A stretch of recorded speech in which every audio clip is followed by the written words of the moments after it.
Good evening and welcome everyone. I'm Clotilde Thrower Heron, your moderator for this evening. I am a retired educator, family life coach, and an author. And I would like to start off by having introductions. So starting over here, would you please introduce yourself and any information that you would like for us to have about you? Alrighty. My name is Barbara, and I'm a teacher in Folsom Cordova Unified School District. And for the past year, I've been teaching kindergarten. Thank you. My name is Miles. I work for Sac City Unified. I've been an educator for about 24 years now. And I currently teach second grade. Thank you. My name is Lisette LeMay. I'm currently a 7th grade English teacher at Fernbacon Middle School in the Sacramento City Unified School District. Hi, my name is Corey Jones. I'm currently a site high school administrator in Sacramento City Unified School District. Kenneth Buns, and I'm currently an administrator for nutrition service for Twin Rivers Unified School District and taught for Lodi Unified School District. Thank you. Tarek McFall. I'm assistant principal at Fernbacon Middle School in Sacramento City Unified School District. Okay. As you can see, we're a very diverse group represented at all grade levels. So I'd like to start off, if you wouldn't mind sharing, what grade or age were you when you had your first black teacher? I'll start that one because it just dawned on me that I'm a 7th grade language arts teacher, and I had my first black teacher when I was in 7th grade. She was my geography teacher. And I don't know that it registered with me at the time that she was my first teacher of color, but that's when I had my first black teacher. Thank you. Same question? And for me, my first experience was second grade with Miss Henry in Stockton, California. Thank you. I never had it through K-12 experience. I never had a black teacher, and it's actually kind of guided. It's what guided me into the field of education. Is I understood that it's important to see someone who looks like you, and to not everyone's going to have that same motivation I had that I kind of got from my parents. So not going all the way through K-12 and not having one black teacher and only having a couple when even in college was pretty impactful and kind of guided my career. My first black teacher was in the second grade. I absolutely knew she was my first black teacher. She was a lot like my mother, and actually that's when I wanted to become a teacher in second grade. But interestingly enough, from second grade through 12th grade, I only had one other black teacher. My experience is a little different because I'm from a rural part of Illinois, just outside of Chicago. And all of my teachers from kindergarten through elementary school up until fifth grade, many of them were black, and throughout middle school, many of them were black. Okay. My Go ahead. my first experience with a black teacher was in 5th grade, but you have to think about the times. It was in the 60s. Mhm. And there was no impact that I realized at the time, but there was some disappointment, and that's why she remains with me, because of a feeling of disappointment. Hmm. Well, I'd like to answer that too. My first black teacher was in first grade, and actually there's a school in my hometown named for her. So I just discovered that information a few weeks back. And then my second black teacher was Mr. James Brown, 7th grade math. And so those were the only two African American black teachers that I had in my K-12 experience. So, and then if we can continue on, would you just briefly describe what kind of student were you? And also, were your family or parents involved or engaged in your educational experience? I loved everything. I loved school, and I think I love to read, and my parents were involved as far as providing books and just kind of teaching us life lessons. But the thing I liked about school was there's the social aspect. I liked to read. I didn't like necessarily every subject that I was in, but I just liked the friendships, the camaraderie, and then the opportunity to learn. And it's just from a young age. So And I get that not all kids feel that way. But again, I think that's why it's important to have educators of color in the fields to kind of spark that, because somewhere along the way, everyone wants to learn something and everyone is curious about something. It might happen to be in education in school, but to spark that interest. Okay, thank you. And for me, I enjoy school as well. My mother was not around. She died was very young. So my grandmother was very much involved in my education in terms of not sparing the rod, if you know what I mean. So I enjoyed, I would say, secondary school more than I did elementary. Socialization, I enjoyed the opportunities to learn different types of opportunities that were in secondary level, at the secondary level. So my grandmother was very instrumental in getting me through high school. Okay, thank you. As I recall, I was a very self-motivated student, but also very much introverted. I didn't crave a lot of social interaction. Books were my friends. And along with that self-motivation, things came easily to me in terms of learning. And when they didn't, I knew how to kind of shut off. And so I can remember teachers who were encouraging, particularly I want to say in math, that's what comes to mind. So with that, if I had a struggle with that, if I had a teacher that I felt connected to, then the struggle was less severe, maybe. But in terms of my parents, my mother was a huge motivating factor in terms of go to school, do what you need to do, don't let anybody have to call me about anything. So I knew from a very early age, you go to school to learn, you behave, and that's just pretty much it. In terms of help with work, I don't really recall needing it or asking for it, so just very self-motivated. I am. That's sort of broad to me. You say, what kind of student were you? In a traditional sense, I think you would say I was a poor student. I wasn't one that performed. I've always liked school, and many times I enjoyed my teachers. I just didn't always do the work. One of the experiences even I have with my kids now, and which shapes some of my belief, when school was over at 3, Oftentimes my mom was at work. She became a full-time single mom by the time we were in the 5th grade. Kind of started in the 2nd, but by the 5th we were totally on our own. But her expectation was you go to school, do the right thing, don't let that teacher call me. But it wasn't enough to motivate us to do the work. We just, chastisement came when the report card came, but that gave us a good 3 months. But the teachers I've had have always been, for lack of a better word, I would say loving, caring, almost parent-like.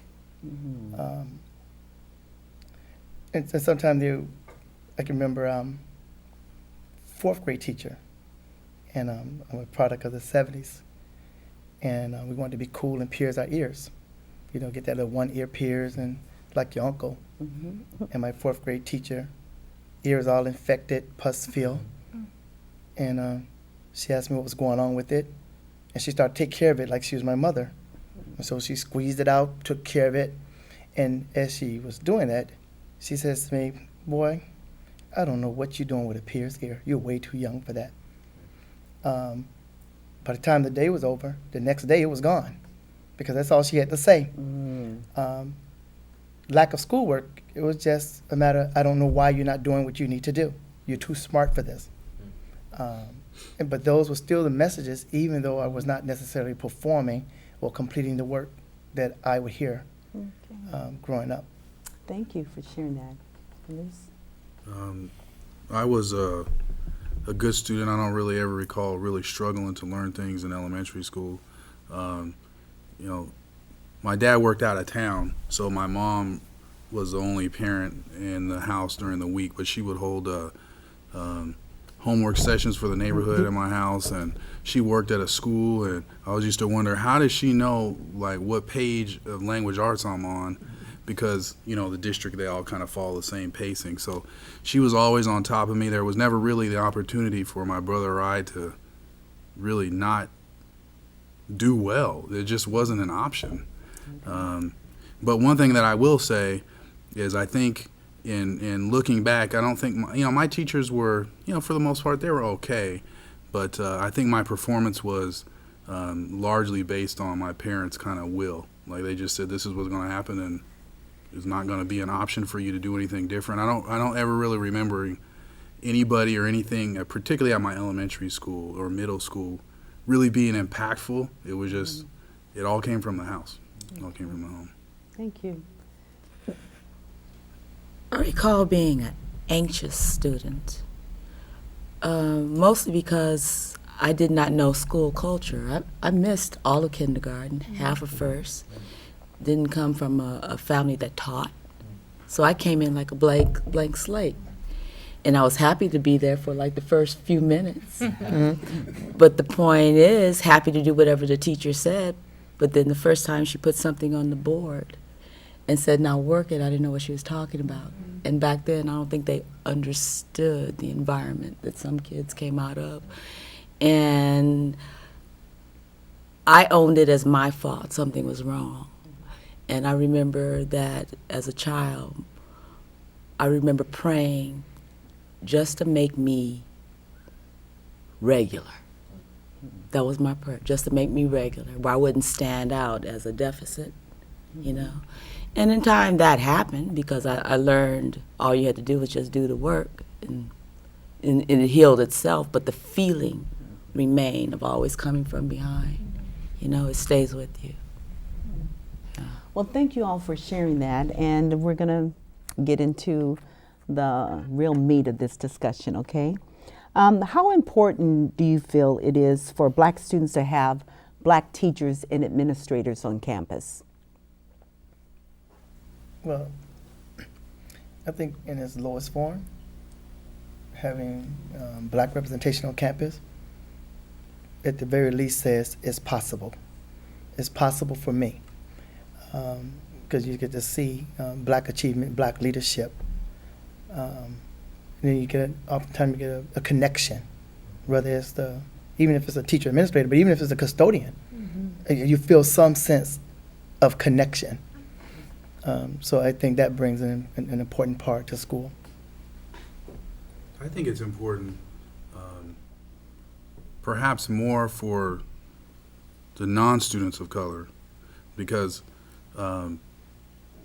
particularly if their experiences with Black people are shaped by the media or by just some kind of passing relationships, they'll internalize that. If they never had the opportunity to get a deeper relationship with somebody of color or somebody that's Black in a meaningful way, they'll grow up and perhaps in their ignorance continue to perpetuate some of the same things that are causing the issues and are the issues, maybe unbeknownst to them.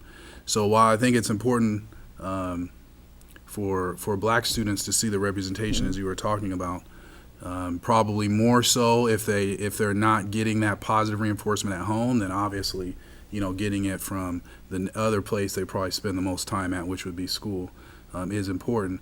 But I think sometimes it's left out. It's important for people to see lots of different kinds of people in positive lights. And sometimes it's just as important, or perhaps maybe even more important, for people who do not identify with that particular group to see it than those who may identify with that particular group and may be receiving that reinforcement outside of school in their other relationships. Thank you for that. Anyone else like to add? I was just gonna kind of, reiterate what you both said. It's incredibly important, and human nature, we're drawn to people who we feel like we can relate to, and if you come from, I think we need to strive to make our school environments relatable, and when students come to campus, they should feel the comfort they feel in their own home. They shouldn't feel like it's a different place.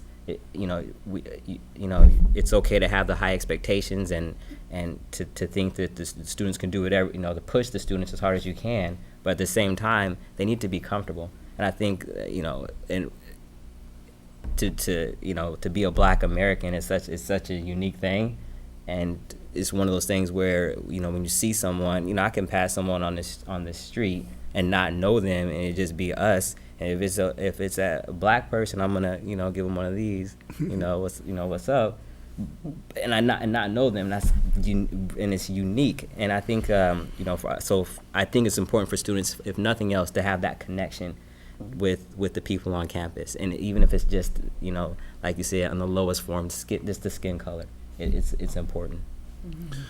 For me, I'm a product of the 70s. In high school in 72, and in those days you had basically somewhat of segregation. You had, not as it is today, where we have a melting pot of groups of people with different experiences and culture expressions.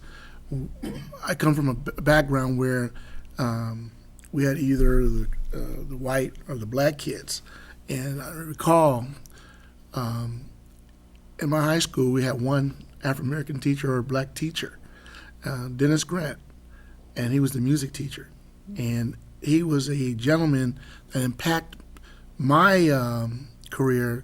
I would say had a strong impact on my career. To watch the way he moved with grace and smoothness in terms of being a really top professional. And it was nice to see that how people really cared and enjoyed being in his class. He was able to bring us both groups of people together. I was very proud to have him in our class, in our school. And I think it's very important that the representation of Black teachers and educators and administrators and down to the common denominator be there in campuses as today. Okay.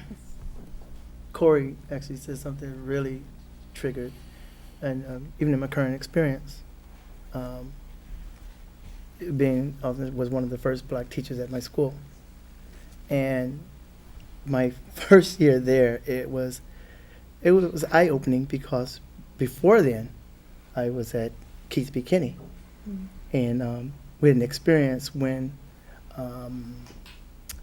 some type of inspectors came to the school, assessing school culture and etc., and they asked the kids, "How many of you have had Black teachers?" And at that time, the kids would say, all my teachers have been Black. So in every grade level, there were African American teachers.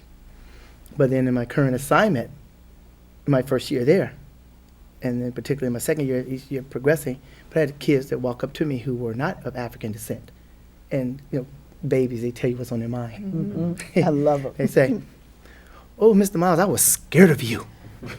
And I said, "Really, why?" "Because, I just thought Black people, you weren't going to be nice. I just thought you were going to be mean." I'm like, wow. I said, and then you, in your way, you say, "Oh, baby, I understand. You're fine. I'm glad to know you." You keep moving. But that was not an uncommon experience that I've had from kids who were not African American. But then, of course, you have those other kids who are African American who gravitate towards you because they weren't necessarily seeing it in the classroom either. And I'm going to use this word, being efficacious, opens doors culturally across the spectrum for kids and their parents alike. And so at a place sometimes when you think you're not going to be welcome, it's just about being efficacious. The phrase says they don't care how much you know until they first know how much you care. Right. And so, just piggybacking off that, it does open up doors for others to have those experiences to break down those stereotypes.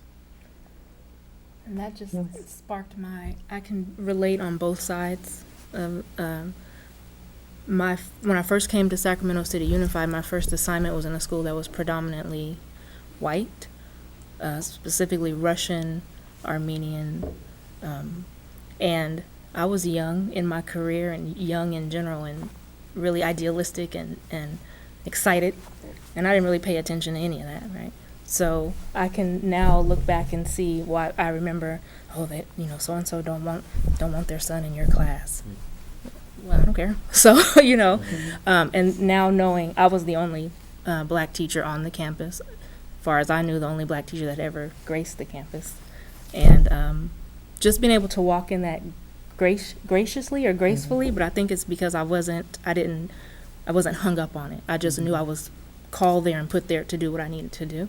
And it did open doors. And I do recall, after 10 years of being on that campus, having very solid relationships with all kinds of families, Russian, Armenian, Hispanic, African American. And then I'm currently having and have had the opposite experience where all of my babies, we all look alike, you know, and their families, we all look alike. And I just think that from the lowest point, like you said, of just it being a possibility to relational, I can connect, I can relate. Even if I'm just looking at you and you look like me, I can relate on that level. I think it's hugely powerful and hugely necessary that we have teachers and administrators of color on campuses. And I agree, it should feel like home, it should be comfortable. Okay, let's shift gears and get into the nitty-gritty of this. In relationship to black students who are often regarded as being low performing, having academic challenges as well as behavioral. Do you think the impact of a black teacher would change those kinds of things, or have you experienced it personally or professionally in your careers? I don't think solely, no. Because I've seen, I mean, just being black and going to because that would actually be the disservice to our profession, right? As professionals, you can't just have a black teacher walk into a classroom and just be black, and that be the effect that you have on a student. We've all kind of agreed on the fact that it helps 100% and it's very impactful. I think that's one part of a number of things that need to go into what's happening with our young black students and the performance in schools. So while we say we need to get black teachers in the classroom, we also have to make sure that they're highly skilled and trained. All teachers have to build relationships. You know, I talked about how important it is for skin color to have that visual connection, but there also has to be, you have to put your heart into it, because you know, when it comes down to the end of the day, when it comes down to it, students are going to understand whether or not you care or not, regardless of your color of skin. But I think it's important. I think we do need to have them, and I think it helps to make a connection. You know, I get to say some things to my black students when I was in a classroom, and even now as an administrator, that and that they'll take to, that someone that's not of their race couldn't even go there, wouldn't go there, and so that's important. Yes. And that gives you some leeway, but it's solely there have to be more than just that. It can't be just put black teachers in the classroom. There's a little more to it than that. Well, for me, you know, I agree.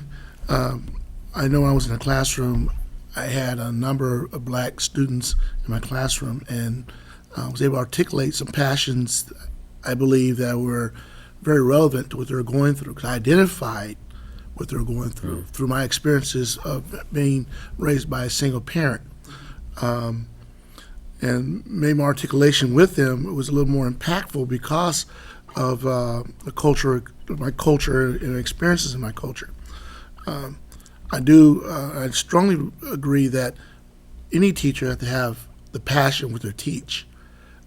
If you don't have that passion, it doesn't matter if you're black, Hispanic, or white, you're going to lose the student. And be creative in that way. But I do believe that it's important that we have representation in the classroom, because there are a spectrum of some understandings that need to be brought forward from having some backgrounds that I think is very relevant. Anyone else want I was going to add, there's really what he said, and I just had the experience, oddly enough, they, last Friday before the vacation. I was speaking in the staff lounge to other colleagues, non-African American, but oddly enough, both of them were married to African American with children. And I was just sharing a story that I shared with the kids, and I said, you know, I wonder if I should have shared that. And they turned to me and they say, but Miles, see, you can get away with that stuff. Because when you say it, if the parents decide they want to have some saying about it, they say, oh, but he's black, we understand. I don't know how true that statement is, but sometimes maybe the relatedness of you say probably does allow you some latitude and forgiveness in which you think someone outside of your culture may not understand. But again, I moved back from it because very few of my kids are in fact black. A lot of them are Latino and Asian. But still at the same time, I have that relationship with their parents. And your question was about would black teachers make a difference? And I think, yes, African American teachers could make a difference, but as Tariq said, just black isn't enough.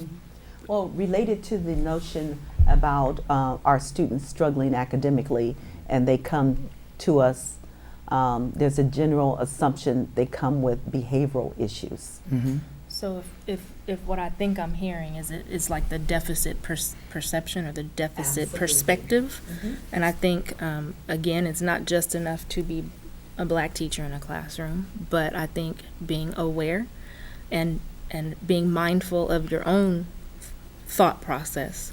And I think any teacher can step into a classroom, and if you're coming at students from a deficit perspective, then I think the academics will struggle, the behavior will be out of control.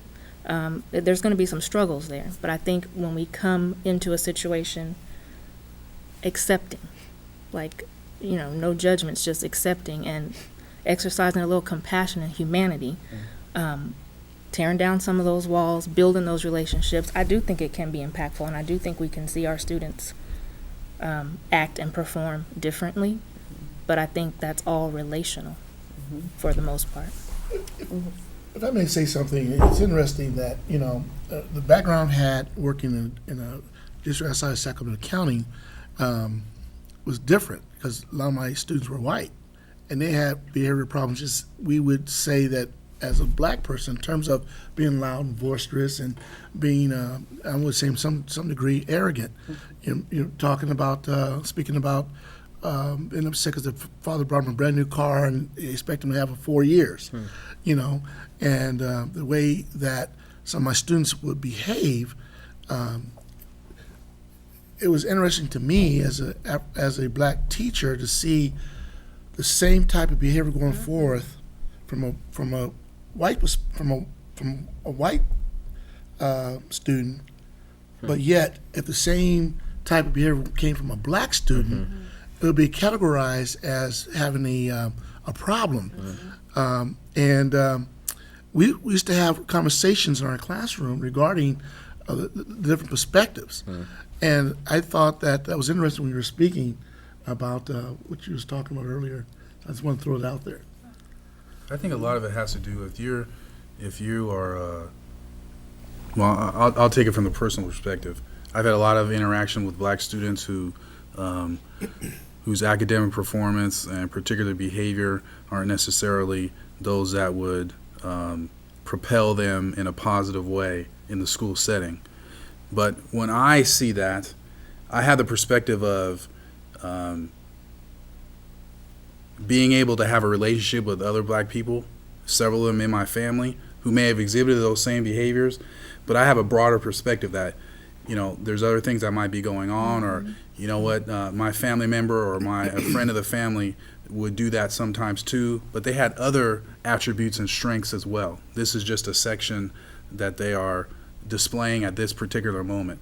And sometimes that can be difficult when you're in the midst of, you know, chaos, for lack of a better word, to have that perspective. But oftentimes I was able to draw on some of those other interactions I've had with people who may look like the person that's behaving or that's having poor academic performance, but that showed strengths or that showed social emotional intelligence in another setting. So I was able to pull on that.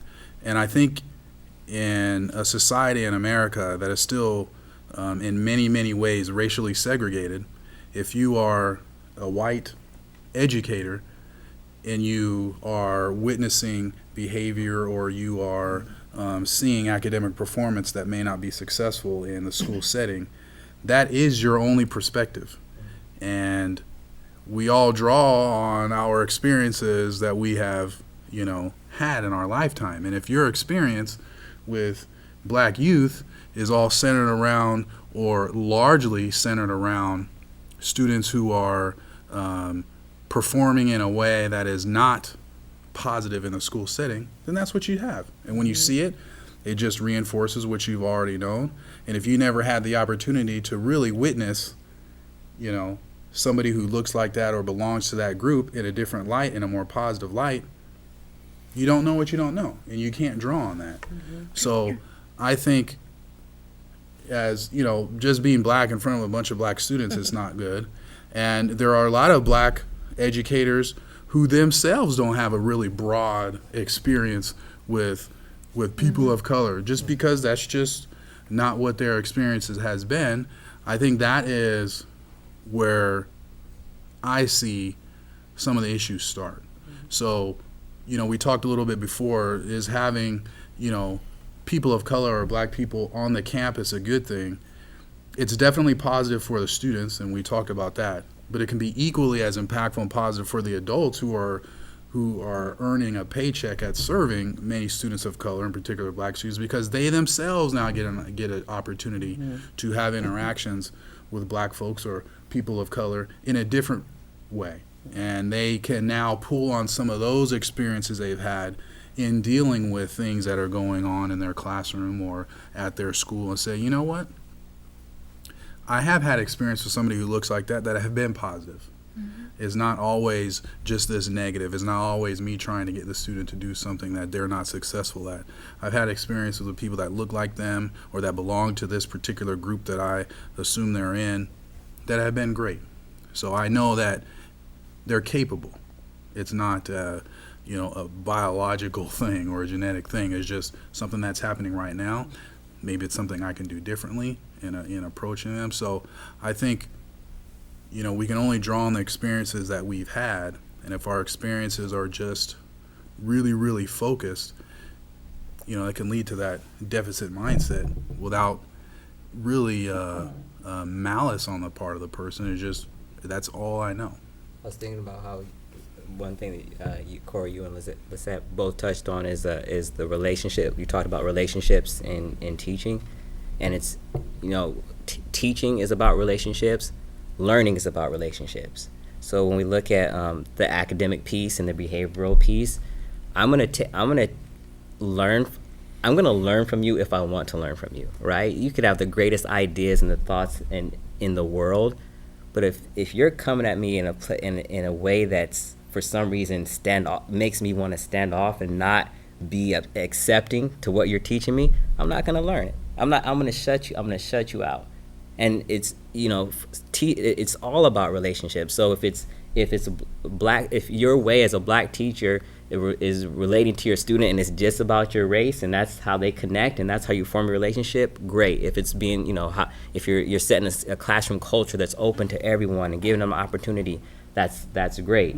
But I think if we're talking about the academics and behavioral challenges, I think they start with a student's relationship with their teacher. What are you doing to make me want to learn with you? How are you making this as I come into this classroom? Why am I doing this? And what are you doing to make me feel like this is something that's going to be successful or to make me successful in the future? 'Cause I still got to go home to my same neighborhood that I came from. I still got to talk to the same people. Why is this right here, what I'm doing, worthwhile? And that's where being a black teacher, being a black administrator is helpful when you're dealing with black students, because you can say, this is why. This is why you come to school. This is why you go to college.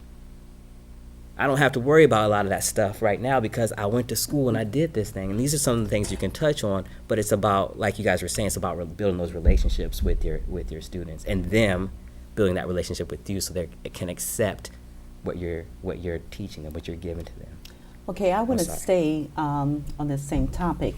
So, what advice would you give or recommend or share with first-year white teachers who are inexperienced and more than likely have been placed in a low-performing school with primarily high minority students, and particularly African Americans?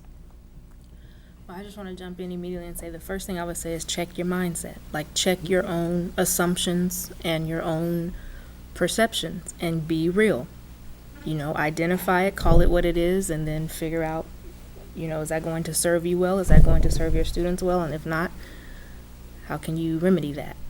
And I think it starts there, because even when you were talking about relationships, I know personally the relationship building has to start from the adult. And some adults want to kick back, let the kid, you know, students come to me. If you want a relationship with me, you build it. No, from the door, you, teacher, set the tone for that. And so I would just say, before you know, ever step foot in the classroom, check your own thinking, and don't be afraid to call out those things that you know aren't going to serve anybody well. I'd like to respond to that. Check your own thinking. I remember walking into a 5th grade classroom as a student teacher. It was before school started, and a little black girl was in trouble on the yard and had been called into the classroom. And what I remember is the teacher was very turned off. Why? She was loud, she was cocky, and she spoke her mind. And I remember being impressed. And the white teacher was appalled that was my perception. Like, I was like, wow. And she looked at me like, what's wrong with you? I was impressed with her speaking skills, the fact that she defended herself and she had confidence. And so sometimes you don't see the beauty in a child, you know, because you have an expectation of, especially a child in trouble, how he should be or how she should be. Right. Well, I like the fact that she wasn't afraid. Yeah. I piggyback up a lot of this whole thing about relationships, and I've an exercise I've done with other educators, and I do this exercise called love and respect. Okay, and without talking about the whole thing, it comes like this: it's difficult to show love when you're not feeling respected, and it's difficult to show respect when you don't feel love. Understand what is your greatest need. If your greatest need is to be loved, and then when you don't feel love, you're not going to show respect. And so the exercise, I say 1 to 5, teachers we give 1 to 5 thing. I say, show me 1 to 5, 1 being the least disagreeable, 5 being the most. 1 to 5, how important is it to you as an educator that your child listen, that the kids listen to you? 5s. How important is it that they do the work that you require of them? 5s. How important is it to you that they respect you? 5. How important is it to you that your students know that you love them? And then they'll be safe with a 3 because they don't feel that part of the relationship is important. But oftentimes kids feel that they don't feel love. Yes. They can't show you the respect that you want. And so it is important that they know and feel that you love them, even though you are not their parent. That's what kids thrive off of. Very good. And I actually tell my Listen. students, I love you. Stop. I love you. I love that. Get your work done. You know, and I think, again, from the door, the teacher is setting that tone. That is our responsibility as educators. I had another thought, but I forgot, so I'll defer to. I was just going to jump in just really quickly because I think this is really helpful for me when I started teaching. And so that's just as an African American teacher in the African American neighborhoods, it's helped me. So for I'm giving this advice to especially white teachers going into neighborhoods or teaching in neighborhoods of students of color. Go to their homes and meet their parents and meet their families and go to their games and go see what they do outside of school, because sometimes like you say, your perception is not what is really going on. Sometimes what you will find is really can be heartbreaking. And so you can say, homework really, I need to scaffold this homework a little bit because this poor kid has got 5 kids to take care of, right, at home. So I need to check that. I need to check my mindset. But I wouldn't be able to do that unless I actually went and got to know the student. And there's the part about that love piece. When you go, there's something that feels so nice when you set up a time to go meet the family, and you go and you're sitting there in the living room, or you're outside, or you're at the park or whatever, and you're talking to mom or grandma, or you're holding their baby. When you go back into that classroom, then the love is right. The love is there. You're not just the teacher anymore. You're part of the family. You're part of the community. So you have to, as you know, break your comfort zone, and because we're all human beings. We all go through things in life. Get to know that student as a human being, not just a student, and then you can start building those relationships, regardless of the fact that you have different, you're different race. Well, on that same note, first year white teacher, I mean, and they're in a new community and people don't look like them. How would you, as teachers and administrators, encourage them to get in where you fit in, to be a part of that? I mean, more than likely, I'm just thinking that maybe they wouldn't just initiate that on their own. And maybe it is a thought process that they will do it, but there may be some apprehension too. So how would you, encourage them to get involved, or especially to understand the community that they're serving in, that they're, teaching in? Anyone? I'll say what we do is we partner with a group called Parent Teacher Home Visit Project, and we it's an opportunity for as a school, as a site, is what we do. Okay. Not just the first year white teachers. They're not the only ones that are doing it. Everyone's doing it. So if part of our culture is going out to visit homes, is what we do. So as an administrator, I'm not just singling out my white teachers. I'm saying this is what we do. Okay. We go out and see our families, whether they look like you or you don't. It's what we do.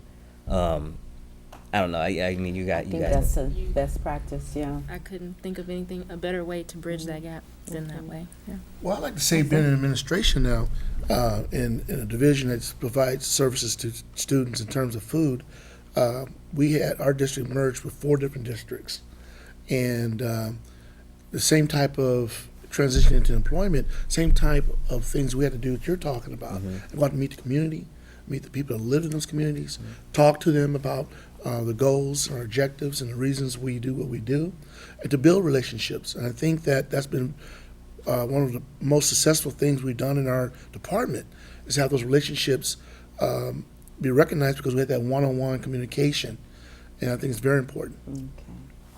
All right, let's get back and, yes. Prior to becoming a teacher, I used to want to be into advertising and marketing. And oddly enough, I was listening to, on the radio, a topic on NPR called Brand Over Brains. And we said, what can we do for educators, particularly white educators, to help with some of the situation? And I was saying with Dr. Baker as I walked through the door, is that in marketing, you understand that perception precedes reality. It doesn't matter whether it's, Evian water or just tap water. Your perception precedes reality, even though you may not know what's in a glass until the label is on it. And then they went on farther and saying, belief supersedes facts. And so if you have a perception about black kids coming into the door, that's going to precede your reality, because it may not be your experience. And if you have this whole belief, it would even supersede facts. When, I won't say a name because I know we would know, but I was a student teacher in Barbara's room, when one of the smartest little African-American kids I've ever met in my early years of teaching, really sharp, but I just tell you, he picks up a Spanish book, and because his phonics and phoneme skills were so good, he was teaching Spanish to the other little third graders reading out of a Spanish book, only to learn that at some point he was actually perceived as arrogant. He knew too much. And then and I hate to give it a plug, but I think about Father Keith McKinney in the school district, I think actually sort of saved my life as a teacher. Having my first experience in a school with an African-American administrator and many African-American teachers, majority of them, and then with the work of Jeff Howard, from the Efsky Institute. Because I came as a new teacher with a whole different perception about the kids, and without going to the whole story. But I can remember they were not doing what I was expecting them to do. And come hell or high water, you're going to get this done. And like you said, Tariq, I somehow ended up taking an invite to the local church. Went down to St. Paul. With many of my kids went to that same church. I wasn't a member. And I saw these kids ushering and standing for hours, speaking with dignity and respect. I saw them handling the cameras and giving the messages. Broke down everything I thought. I said, okay, I'm going back in here. Now I know you can do it. Okay. So something about the energy that I was believing that I brought to the room, and I think it was my belief system. You know, the expectation that they were somehow feeding off of this, and I wasn't able to get what I wanted. But with the reshaping of my belief, Thank you. it helped. That's powerful. Okay, do you believe that black students perform and achieve at lower levels than their white students and other students from other racial backgrounds? Would you repeat that question again? Do you believe that black students perform and achieve at lower levels than white students or other children from different racial backgrounds? Well, we want to tackle it first? Because I don't want to Sure. speaking. I I'll- can speak to it. I have my thought on this is, so we have our standardized test. There's certain things that are tested in a certain way. The way our schools is set up, the way our public school system is set up, culturally, it may benefit some cultures. If you look back, and even if you look at our test scores, it's more of a what's the word I'm looking for? Our typical school system is more of a sit, listen, don't talk too much, quietly, everything. So, based on the standardized testing, the numbers are what they are. I look at it as there's a cartoon, and I can't remember who did this cartoon, but there's a snake and an elephant and a monkey and a giraffe. I don't know if you guys have seen that, and they say, okay, whoever can climb the tree is the best, right? And they have all these different animals who are talented in different ways and are great in different ways, but it's your measure, like your assessment that you're using isn't necessarily the best assessment to gauge how great these animals are, right? In this cartoon. I think a lot of times we're kind of with our that happens with our black students in schools. I mean, we're measuring how long they can sit quietly and raise their hand and not talk, that's not necessarily where a lot of our skill sets are, right? So it's been what we're measuring. I don't think it necessarily can show how great a lot of our students are. And I hesitated to speak up because the question is, do you believe? No, I don't believe that. However, if you look at data, the data is what it is. But I believe that our students can achieve and do achieve if we'd ever fix a system that would allow them to use their skill sets that they're most dominant in. I think the flip question to this, or maybe the addition to this, is, I agree. Do you believe? I believe black students are inherently as talented as anybody else. But I think the question that's not asked along with this is, do you believe that the school system is servicing students of color, in this particular black students, at appropriate levels in appropriate ways? Because you can't just ask one without the other, because that just assumes that the total responsibility, for a 6-year-old and their academic progress and social emotional progress at school is dependent on them. Like, they just come and they're just supposed to be able to somehow figure out this complex, the most complex human thing that happens is learning. And there is no emphasis, or there is no expectation on the side of the professionals who get paid to do this. It's not like we're volunteering our time. We receive a paycheck to service these students and families. So there is some responsibility on that side. Now I can understand, politically, it's a little bit of muddy water on where the line is drawn, and maybe there is no, definitive line. It's just a, kind of a wash as far as how this learning and teaching goes. But you have to ask the other question. You can't just say, is this group of students learning and performing appropriately, without saying, well, is the system supporting them appropriately? Very good. It's interesting listening to this, and someone come to one bringing up on the flip side as well, is that I remember a movie with Morgan Freeman, Lean on Me, and it had black, white, Hispanic students all in one school that had the same issue in terms of coming from depressed areas, and they had the same struggle. So I wonder if we were to take the students and put them in different environments, and have the same opportunities that others have had, would they perform differently? I've seen both sides, from those students that perform excellent with very minimum disturbances from home, to those students that have had challenges at home. And it seems like there's some types of, deflection is created in the classroom because of in the back of their minds, subconsciously thinking about all the issues they're dealing with at home. And so I just wanted to say that and bring that piece forward. And that is true. We're expecting students to walk through that classroom and leave everything outside that they're dealing with at home. And as educators and adults, we don't do that. I can often hear a teacher start off like, not having a good day, and that sets the precedent, so I need you to be quiet, sit down, and just do your work. And on the flip side of that, when a student is having a bad day, Pull it together.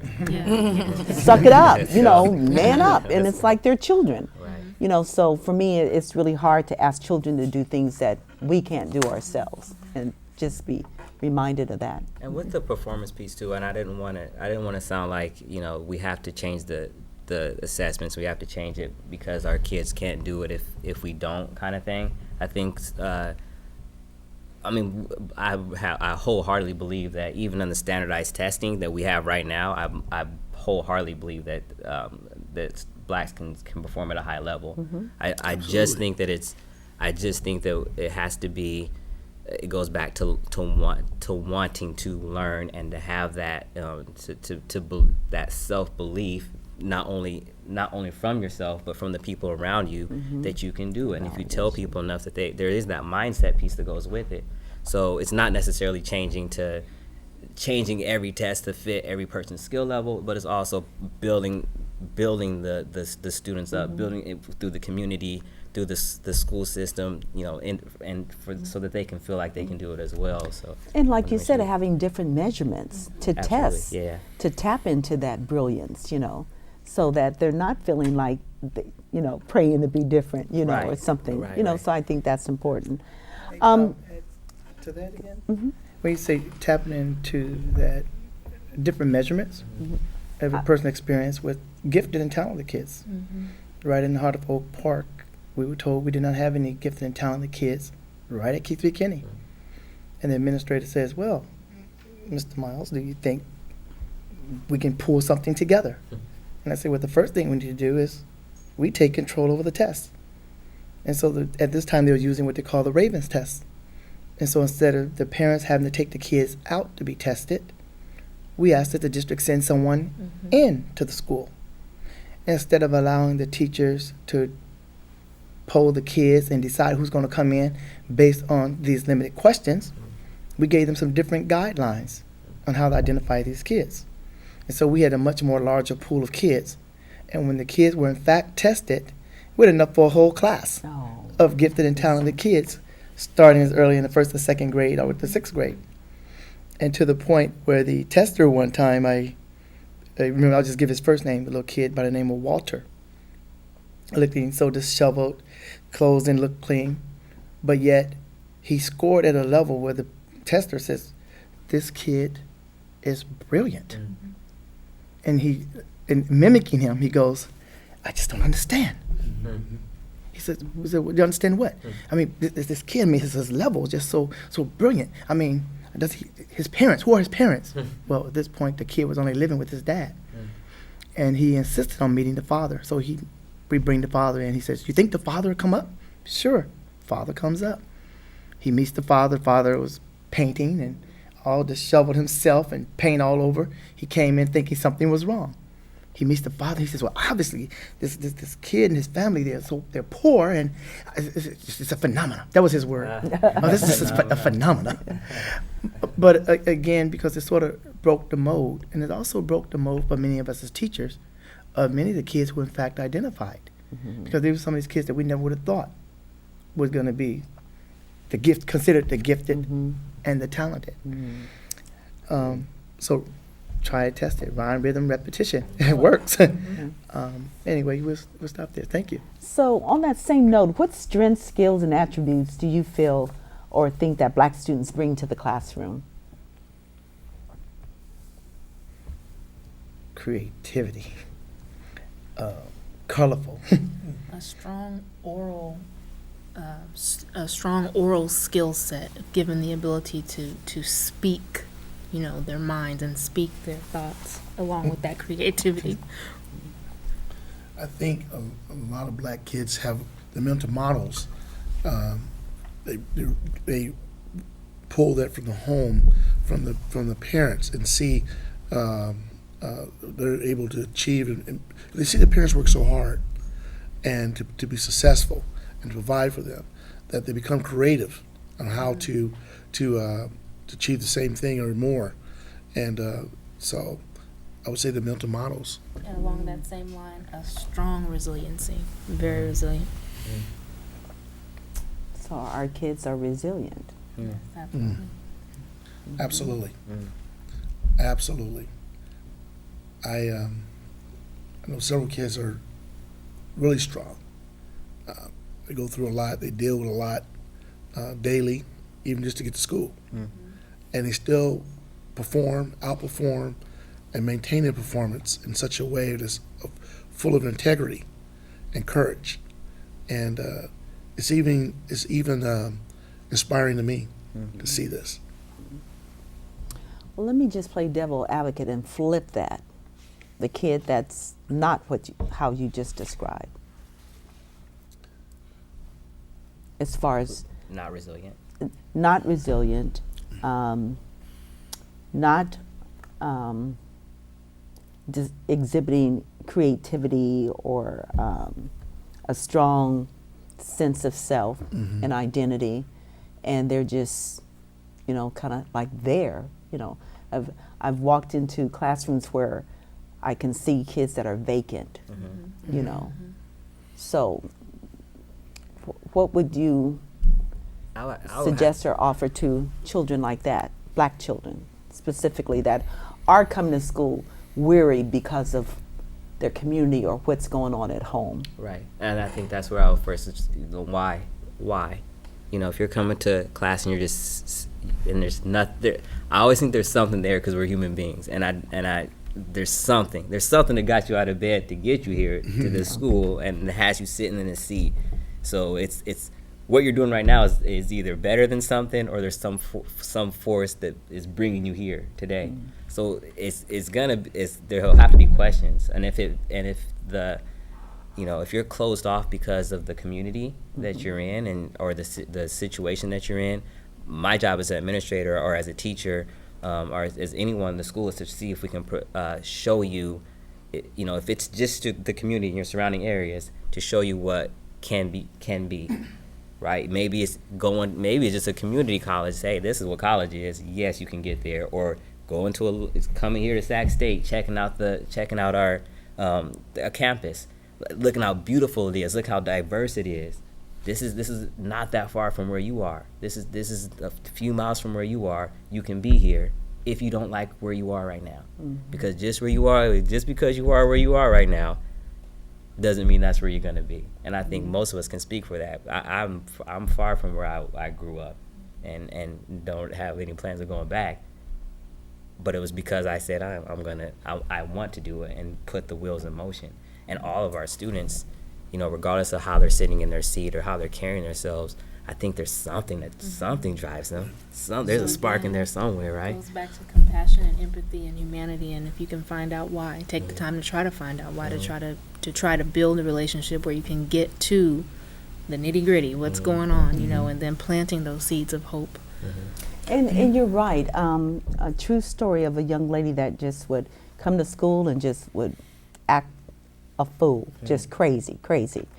The teacher was so concerned, she started, you know, keeping a calendar of when this occurred. Well, it always occurred around her cycle.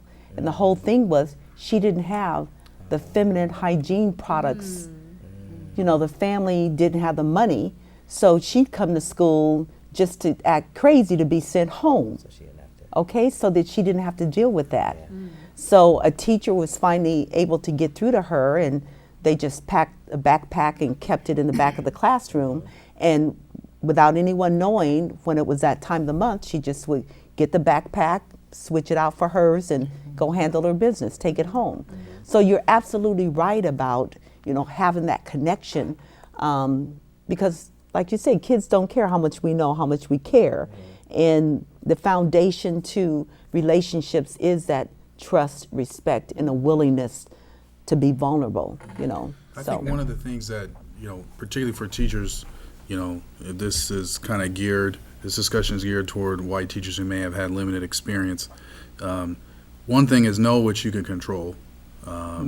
Know that sometimes there's just issues and challenges that are big, and you're just not going to be able to save the world. But I think one attribute that every professional educator has control of is, I don't know a fancy term, but just not taking things personally. So if you have a student that comes and they could be, as you described, acting a fool first period or the first part of the day or on Monday, when they come back from recess or they come back from passing period or they come back the next day, you start with a clean slate. It doesn't mean that you necessarily forget what happened, because you need to be mindful, and like you said, I'm going to track what's going on, and then maybe that can give me some insight. So it's not like I just forget, but you have to be able to say, I'm the professional, okay? This is a child, even though they may not look like a child, and they may be bigger than me and taller than me, they're a child.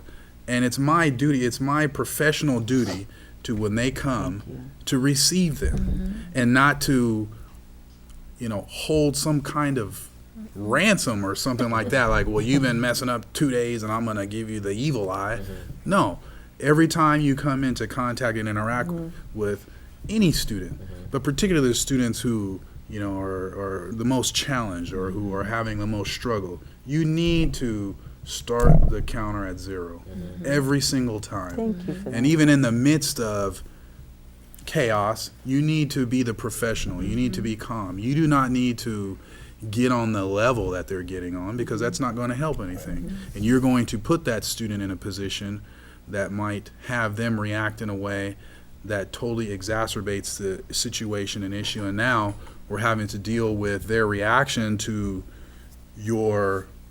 the way you set the stage, and actually not even getting to what's going on. So you really have to, and that's so difficult.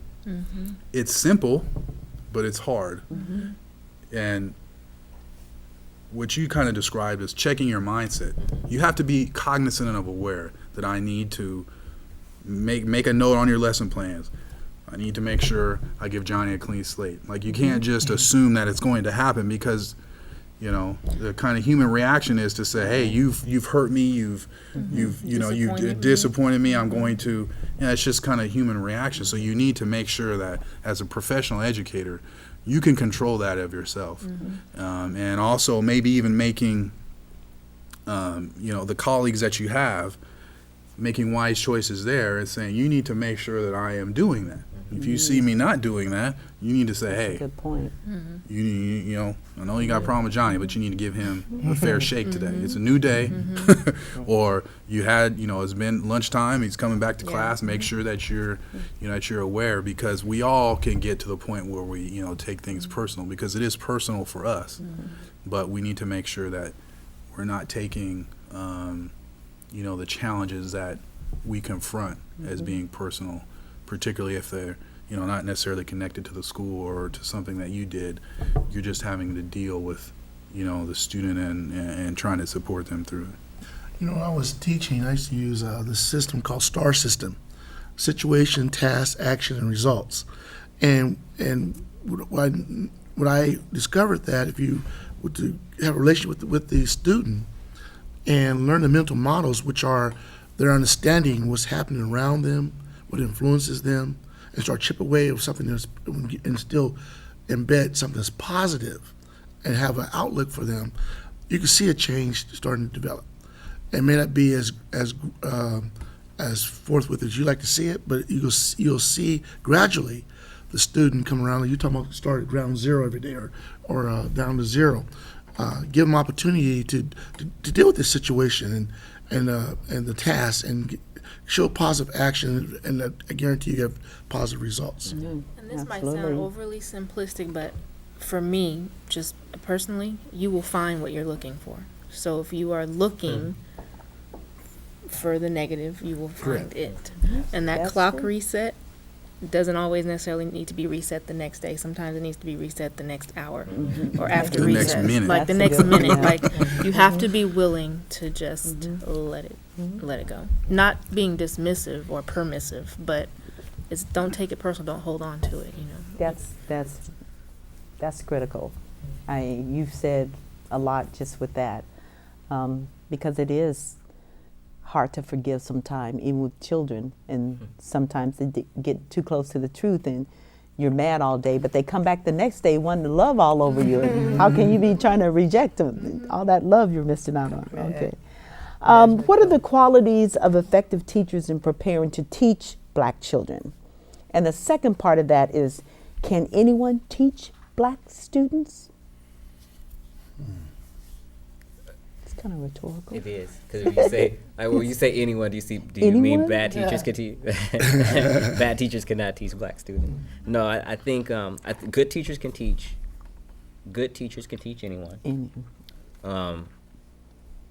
We've kind of come to that conclusion that, you know, it always helps to have someone who looks like you or someone you can relate to in your classroom. I think that as far as practices are concerned, you know, there are plenty of culturally responsive, you know, pedagogy. There's a lot of culturally responsive pedagogy out there that's teachers of all races can tap into to put into their tool bag and to put into their regular teaching practices. But not, I would say, don't lean on them.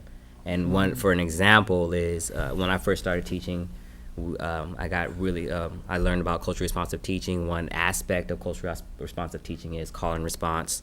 Instead of, you know, counting down if you want to get a student's attention, it's just a call and response that goes back to African culture. And it's, I do it. I did it when I was teaching. I do it as a, you know, assistant principal. It's my way of getting attention quickly. And I had my classroom to a point where it was they bought in. All my classes buy in because it's the way that we do it. But it makes things run smoothly. So when people come and they observe or see it, they say, "Oh, I want to do that, right? I want to do a call and response." But the call and response is as much about a relationship as anything else. So my call and response is, hey, when I say peace, you say quiet, peace, and they say quiet, and boom, it's done. We're silent. So another teacher who might not be that way can't just take my protocol and throw it to their students because it comes across as being fake. So you have to, like, the culture responsive piece is also about relationships.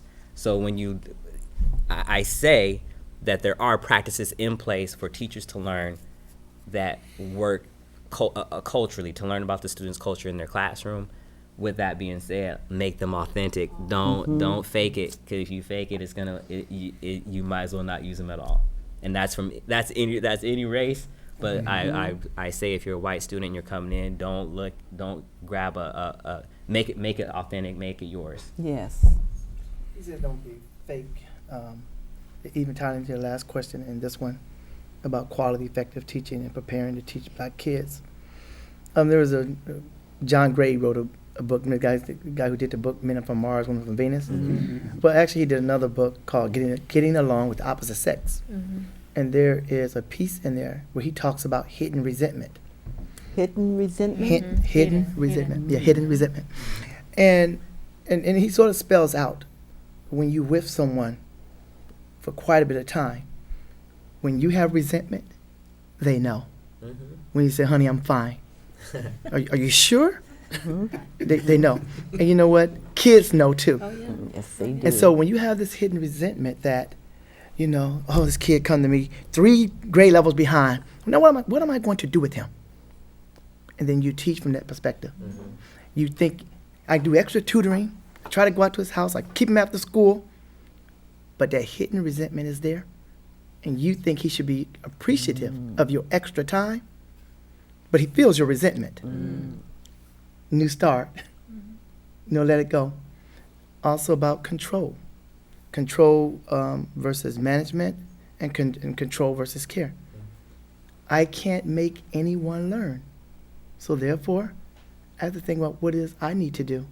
Because if they have a poor sense of self-academic efficacy, then we need to understand why that is. And then we have to tap into something to demonstrate to them that we believe all kids can learn. I do something very simple. I teach them the first 16 presidents. It was a mnemonic device I got from a training in Folsom, Cordova.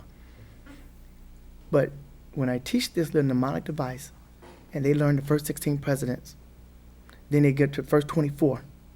And the same technique that they use to learn that, it taps into their sense of efficacy that, oh, I can learn anything. So once they believe they can learn, I tap back to that. Remember, you were one of the first ones to learn this? You're starting to reshape their ability to learn because you're reshaping their ability to believe in themselves. And then you just move forward. And along that same vein, I'm reminded of a professional development. I don't remember which book it came from, but there's a term, a warm demander. And I think that to be an effective teacher of anybody, but probably especially our black students, you have to be a warm demander.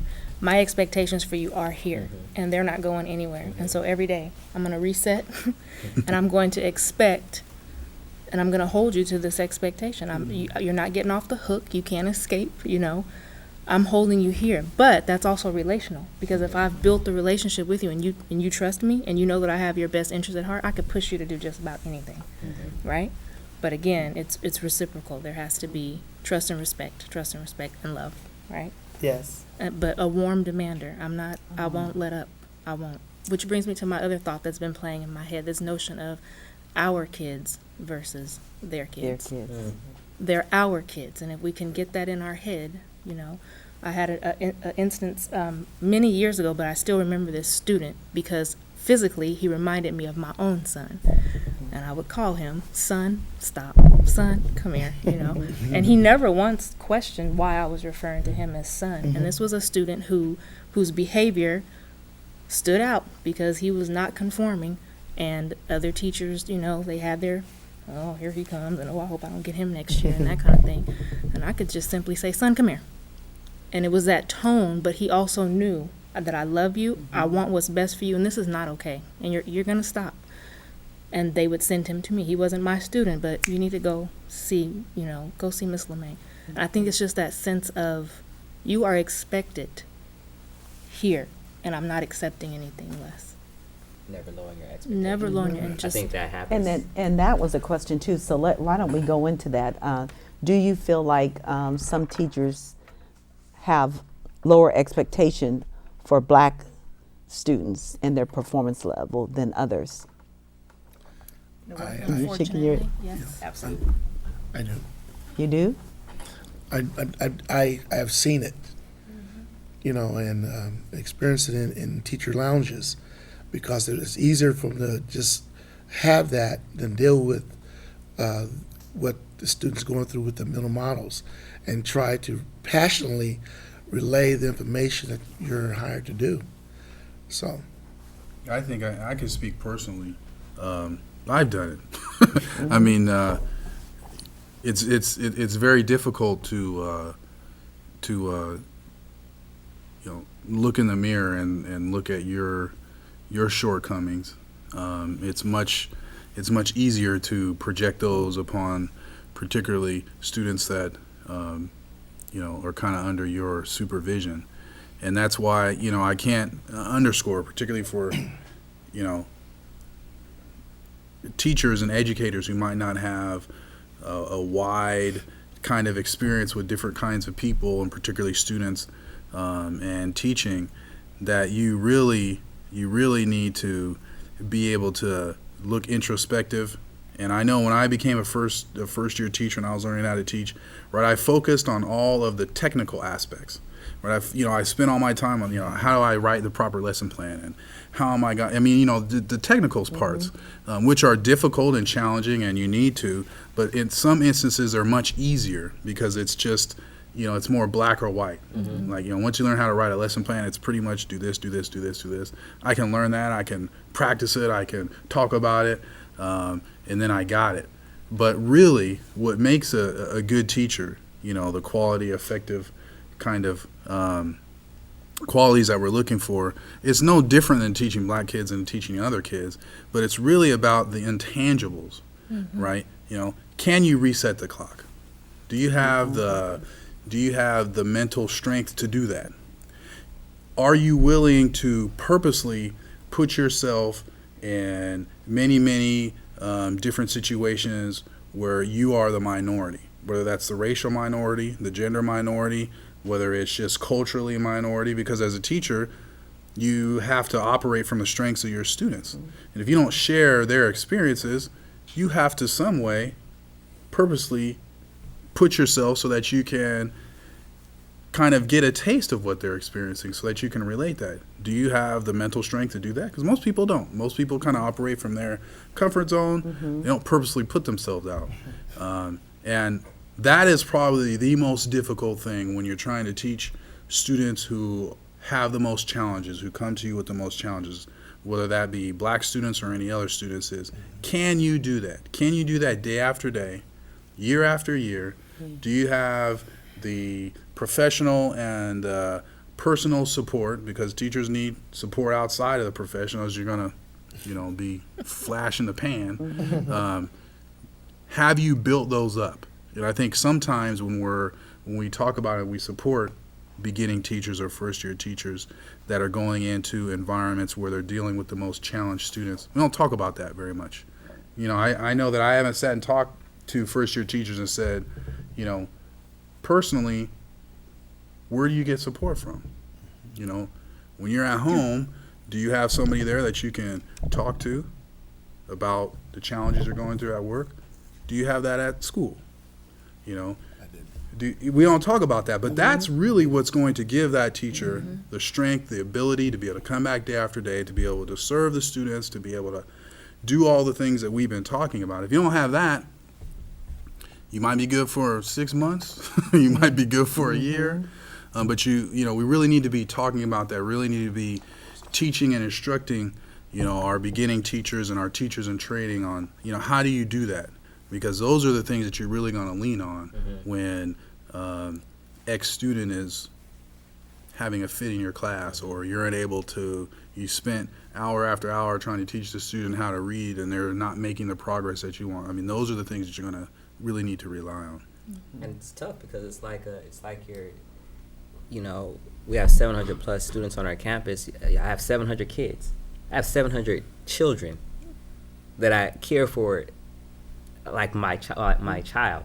And I talk, there's a situation, we're talking about high expectations, and there's a situation where I call a parent because the student wasn't doing what they're supposed to do. And there's, we have a process, and we talk to the student, and I called the parent, and it was something, I think it was a physical, where they physically, pulled the shirt over another kid.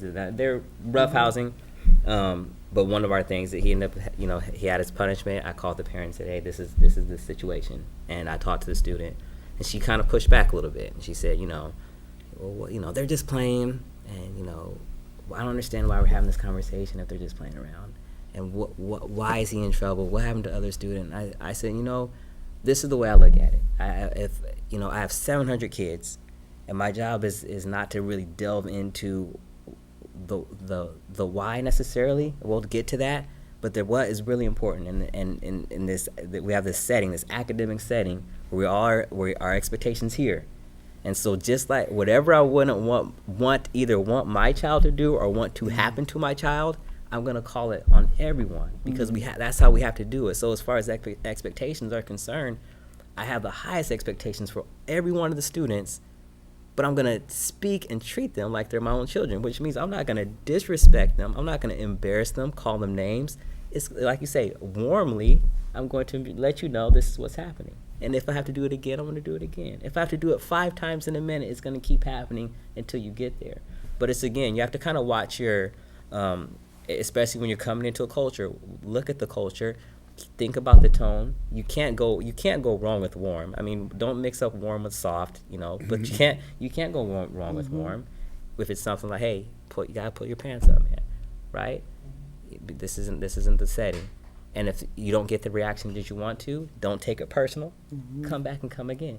Come back and come again, so that they know this is one thing that we don't do. This is one thing that's not going to help you move forward. I'm looking at our panel right now. Everyone articulate, everyone well dressed, everyone can explain. That's where I want our students to be.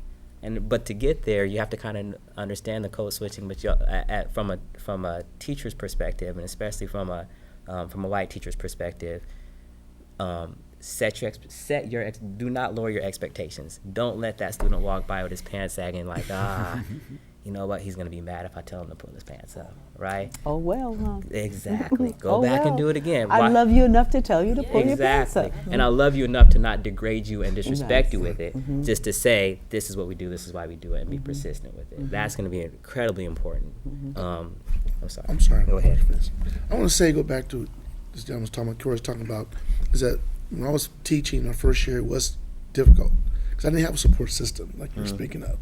I go to an experienced teacher and talk about how do you get through a difficult situation, whether it be the same student that challenges you in the classroom coming with the baggy pants. How do you impress upon them the importance of being compliant with your class rules? And I think that's one of the most powerful things you said, that we need support systems set up so that the teachers that are starting out in this profession, they have someone or some type of training outside of technical training that they could vent to become better masters of what they do at their skill.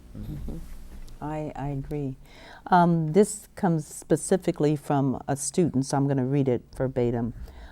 Perhaps for principal, describe the ratio of student issues that you had to diffuse or discipline that dealt with a black student versus the number that you dealt with from other students from other backgrounds. Okay?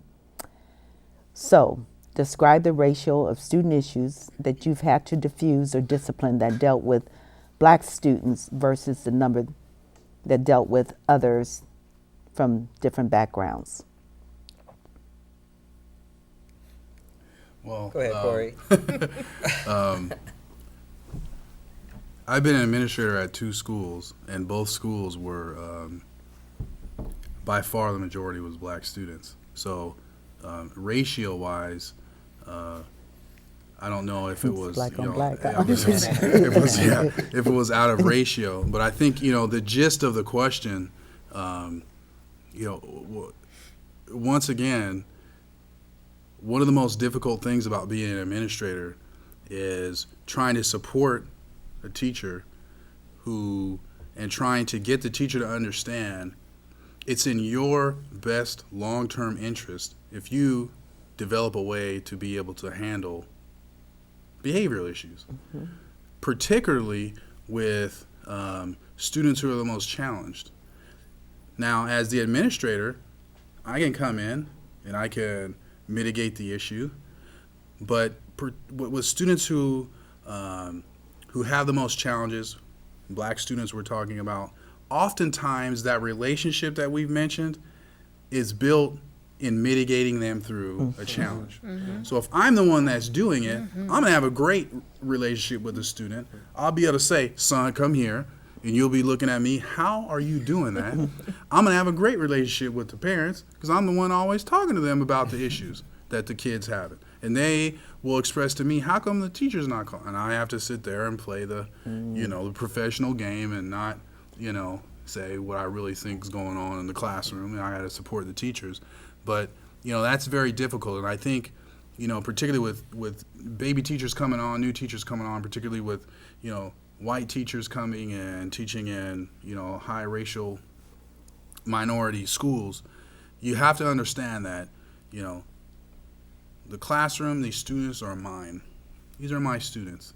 And I need to be able to handle, and I need to be able to teach, and I need to be able to build relationships, and I need to be able to do everything with these students, particularly when things aren't going as planned. The students need to be able to recognize me as the one that can help and support them. Otherwise, I'm going to be making that call to the office all year. And as an administrator, sometimes I get pushback on the teachers because they're looking at me and why is Johnny still coming back to the class? I'm like, because you got to figure it out. That's your job. Unless Johnny stabs somebody, Johnny's talking a little loud. Well, what are you going to, it's like, well, what are you going to do about it? How are you going to handle that? What support can I give you? Because the addressing of that issue has to happen with and in the environment that it occurred. It can't happen in the office and the expectation is that will somehow trickle down to the classroom or to the playground, or my way of handling it and the relationship that I have will somehow by osmosis transfer to you. You have to do it. You have to get dirty. You have to get down and you have to figure out and you have to work through that student. You have to say, we're going to figure this out together. I'm going to support you. What you're doing is not meeting the expectations, and I'm going to help you do that. And once the students internalize that, any student, you're going to be able to have a much, much more positive experience with them. You empower yourself. I'd like to jump in on that. You notice the key word keep coming up about relationships. And and I talked earlier about hidden resentment. And it's not just so much about black kids being of greater resistance as any kid could exhibit these certain behaviors. I've had a situation when black kids would relate to me. I didn't have many issues, but then my Chicano Latino kids would give me some grief, and I had to figure out what's going on. And it's the relationship you have to work with. And I told the kids that they believe in justice. They like to know that you're going to be fair. And even if they're going to tell you a lie, they need to be heard, opposed to shutting them down, because then you get some kickback. And then you talk about, all kids don't learn the same thing at the same time. And so when you have that hidden resentment that you're all going to do the work, I have high expectations that we're all going to complete this writing assignment. So my expectation is I'm giving you a high quality writing assignment. But secretly, I don't believe some kids can complete it, can do it anyway. So I have, and so I shared with teachers in the past about a spanking. I said, in efficacy, it talks about the zone of development. That when you make it too easy, they get bored. You start seeing these disapproving behaviors. But when you put it too challenging, you see the same behaviors. But when a kid feels that you're not just and they're not being heard, guess what? They'll spank you too. They're disciplining the teacher. I had to give up control because I realized when a kid doesn't do what you want them to do, you say, I know what to do. I'm going to take away a privilege. I'm not going to allow them to do X, Y, Z, or I'll take away a toy, or you'll be on timeout. This is me trying to correct the behavior. But you flip that script, if they don't feel no sense of justice, a sense of being heard, they spank you too. They take away from you something you want to do, and that's to get through a lesson. They sometimes give you something that you don't want, which is a disappointing assignment or pretend like they don't know and can't do. So they make you feel ineffective. And so the relationship is very key, because ability, skill, and knowledge. But on the end of that is performance. Will they perform for me? Mm-hmm. And rate, I think it's one of those things. If you look at the numbers, you'll have your answer. I mean, it's disproportionate. You know, black and brown kids are sent to the office, detention, suspended. You know, it's the numbers are disproportionate. You can look up any studies. It's there. The numbers are there. I'm kind of in the same situation as Corey. Our school is predominantly Hispanic and African American. So those are the students who tend to get sent to the office. But I think we really have to. One thing I will say, and this is from an administrative standpoint, probably from a district standpoint, definitely from a classroom and personal standpoint, we have to look at race, and you have to look at your. I mean, there's things that are going on in the news right now. We have to look at our reaction to someone based on their skin color alone, because I mean, like we've said, we've seen incidences where expectations are lowered. I've seen incidences where a kid of color and a kid who's not black have done very similar things with totally different reactions from the teacher, and it could be because of the tone, right? It could be because how you carry yourself when you say it. It's different things that are black, and this is something that as a black teacher that you kind of have a little more power, because you can have that conversation and say, hey, you realize that when you did that, you did, you kind of did your head like that, and some people don't know how to react to that. Seriously, some people know how to react like that. Oh no, you go to office. That's kind of the reaction, and it has to do with them not dealing with a lot of people of color. Where you think that's not a big deal, society will think that's a big deal. And that's another point where I think it's important for us to be in the classroom, is because of that reason. Is we can have those conversations with our kids and say, we can have those relationships to keep them from going to the office in the next class. You know what I'm saying? That, hey, you know what, instead of doing that, do this. Instead of, hey, I hear you, you're right here, let's do it right here. And then people have a totally different reaction to it. I get you're upset, but bring it right here. So whereas in your home, where the best way for you to get your aggression out is to make sure you're louder than your brother so they can hear what you're saying, and that's how you get it done. In this culture, in this climate, you gotta keep it right here, or else no one's gonna listen to you. Exactly. Those little lessons Little nuggets. are so important. So it makes it about the kid, I don't know where this woman is, but her name is Dr. Minter Palmer Brown. She's worked for the Department of Ed.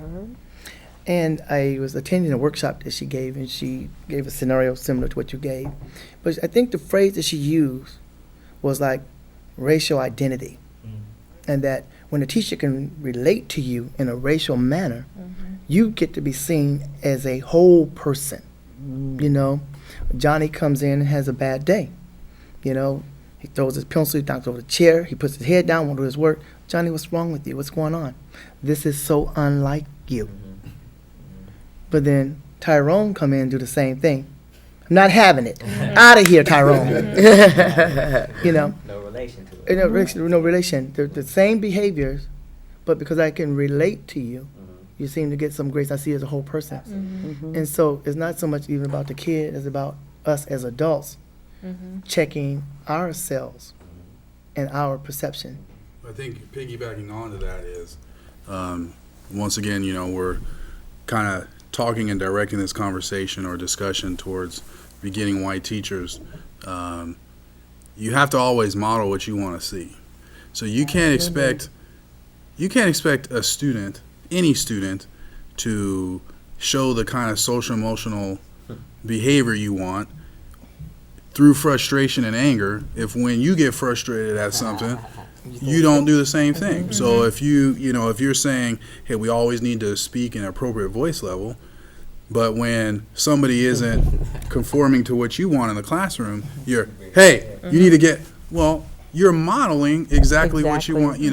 If you want students to be prepared and have their assignments complete, then guess what? You need to have your lesson plans complete. And students know when you're ready to go and when you're not. And you come in with the excuse, I had a bad day. Well, you are opening, hey teacher, well you had a bad day last week. I'm having a bad week this week. So I didn't do my homework. So we always have to be cognizant as professionals that we are modeling exactly what we expect our students to do, particularly when things are frustrating or when we're not getting the response that we want. We always have to be modeling and saying, you don't even have to say anything. You're just doing it. And students will react to, oh, so-and-so is always doing what they say. And students are always watching. You think they're not. They're always watching. And oftentimes, youth are much, much better at cutting through all the junk that adults, right. we kind of operate on the superficial level lots of times. So, Take- oh, so-and-so nodded to me in the hallway, those kind of polite, politically correct things. Oftentimes, youth operate when they're dealing with adults much, much deeper. And any of you that have had a good relationship with a student, particularly if a student doesn't have a good relationship with one of your colleagues, they've said some things to you about that colleague. And sometimes you have to secretly in your head say, I know exactly what you're talking about because I Exactly. think the same thing. But they're able to see oftentimes things that we don't think they're able to see. And sometimes that's what you get when you get. So if you're a beginning teacher and you're not getting what you want from the students, thinking about and looking at, well, what am I giving to them? Because obviously there is a little breakdown here. And kind of what you said, Ms. LeMay, at the beginning, it's our duty to extend the olive branch. Time and time again, right? You need to see that as part of your profession. We have to do that. It's not up to them to come to us. They're not getting paid. We're getting paid. So we need to go reach out to them every single time and be willing to do that. I want to expand on it. This is, we sometimes unintentionally create the behaviors that we do not want because we're unwilling to look at ourselves. Amen. And amen. I'm sorry, were you? I thought you was something. Do you think white teachers in particular have lower expectations for black children? That's where we are, right? That was the question. Okay. I think that sometimes white teachers aren't savvy to the intellect of black children, where black children will show you what they want you to know about them or what they want you to believe, so you'll leave them the hell alone. Say that. And that's what I've learned. Exactly. That they're so afraid, or they learn from the media about the deficits and they believe the hype and everything, and they don't know who our children are. And they don't know that our children will look at you and decide who they want to be with you or not. You know? Who they will can play trust. you. Oh, yeah. Who You they- know, exactly. and they will make you believe that there's a deficit when there isn't There is one. none. Absolutely. that. And going back to where that relationship is built and they're able to tell you about the problems they're having with the teacher, and you're understanding what that individual is like. I witnessed that in a school that I was doing some classroom observation, and in my role at Sac State recruiting students or talking about the whole college. And when I went into the classroom, the teacher says, why do you want to talk to this bunch of losers? Look at them. They're never going to amount to anything. I saw kids doing, oh man, and putting their head down. Some of them doing like this. I could not believe it. I waited after the class and I went, go home and tell your mom. Go tell your mom what that man said about you. I complained to the principal and the principal said, oh, that's just how he is. And so it's like, does that make it right? You know, because here he influences, just like you said, it's that mirror. You get what you put out, you know, and Well, that they'll lack see of that, energy. if you go to a black classroom, they see a teacher like that, that's their opportunity to party. Exactly. Yeah. Yeah. And totally out of control. And you know, like you said, I believe that our children are smarter than they're pretending to be. I believe every child is brilliant, but at some point, a well-intentioned adult just jacks them up. You know, it's like that's not the intent, but it sometimes happens. You know, not across the board, but to recognize, like you said, that social, emotional currency or intellect and how they can, you know, leverage that in the classroom and being able to support their peers, because a lot of times these students support other students, you know, who are going through these struggles too. So that's important. I wanted to add, in terms of looking in the mirror, whoever said that, looking in the mirror and being introspective and being mindful of what you put out, because what you put out is inevitably what you're going to get back, and creating situations sometimes where you got exactly what you didn't want it was all very unintentional. But along with being vulnerable and open, we have to be, as adults, and I would firmly suggest to any beginning teacher, don't be afraid to apologize, because we are not perfect. And when you know that you the adult, have done something that you should not have done, do not be afraid to apologize. I am sorry. I should not have handled that way. I was frustrated. You know, because again, we're modeling what we want from our students. And the other thing that I was thinking of, somebody said, stay right here. This is where we as adults, we need to learn to stay right here. And that's part of not taking things personally. And that's a journey in and of itself, because we're human. We're all human. But I would definitely just advise to don't be, you're going to have to at some of a point. person to be able to apologize to a child, because I think in our adult, mind that no, I'm not going to apologize to no child, but I think it's so important for them to know that it's okay, that we all can err or fall short of whatever it is we're trying to do, and just to be able to step into your greatness to say, that I wasn't fair to you. Another situation, I had a student I had to advocate for, same grades, but he didn't get the A like the white student did. He got a B plus. And so, but in further investigation, his attendance was an issue, but he always came with his homework. Situation at home was there was the backdrop, the story at home with mom and dad was very violent. So there again, just like you said, making those concessions, it's kind of like when you're a parent, you love your children, but you treat them differently. You have to love one maybe a little bit more than the rest, or the other, or one child may need more of you, or one child maybe you can just leave them alone and they'll figure it out and be okay. So I think it's important that we don't have teachers that feel like one size fits all. That because they're black kids, in this particular demography, that this is all I have to do for them. This will work across the board. So that's so important. Well, moving along, have you witnessed biases or racial remarks toward black students from your colleagues? And if so, what did you do? I've witnessed it before. And more frankly, I tend to move from a place of giving a lot of grace, because while many times you think we're adults we would know better, but sometimes we have not had the experience ourselves.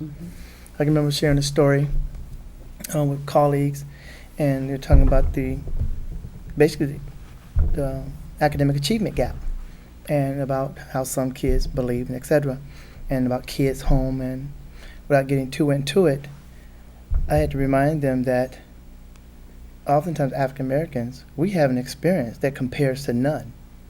So when we talk about EL kids, well, no one really want to accept, but African American kids have bilingual issues as well. Because English is not our first tongue, but who wants to believe that after hundreds of years that you're not speaking standard American English or textbook English, but when in fact your first tongue comes from home, and it comes from home multi-generations, and you have to explain that. Or when you're sort of saying to believe that, this is what they're talking about, the biases and the perception of the African American children. And so I said, our children need to see their history beyond U.S. history, because many of the images that we begin to see, even on television and on the news, and even from the TV, from our teachers, well, guess what? The kids see it, the teachers see it. We all are part of this generated belief system. But when you go to Kaiser Hospitals, I explained to my colleagues, I said, you guys, they were talking about a bunch of the Asian kids, being high achievers, and UC Davis being populated by Asian, et cetera. I said, but when you look at immigrants coming from the continent of Africa, you see a lot of doctors and engineers and people in Silicon Valley as well. So that really does speak to an experience and a mindset. Right. And so we have to be able to get beyond those biases that we see, and really take the students from where they are and take them where we think they can go. Very good. That's good word. Good word. Okay, let's go into this one. What stereotypes exist regarding black students, and how have these stereotypes affected black students' learning and achievement? I think the stereotype that gets me, that I do hear or have heard is the lazy, that they're just not motivated. They would have this grade, but they're just not motivated. And I always think, well, then that's our job then. If that's the only thing that's wrong with them is the motivation, then that's my, as a teacher, that's my job. I need to motivate you. I need to get you on point. So if that was the point, but I mean, if that was the case, but in my many cases, I don't think it's a lack of motivation. I think it's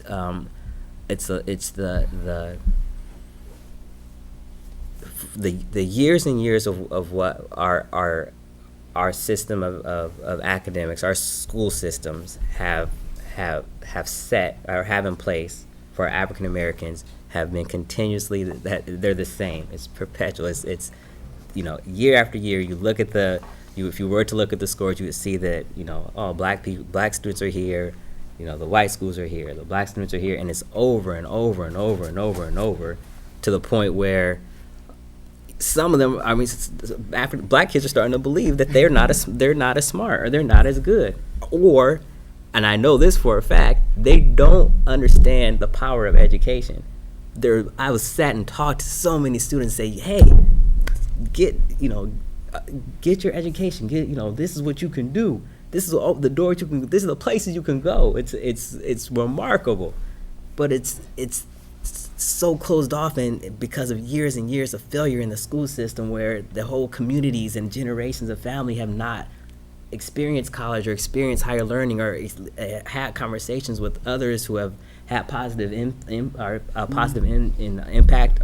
positive experiences with school, that some students are starting to believe that. I can't stand when a teacher says that they lack motivation or they're lazy.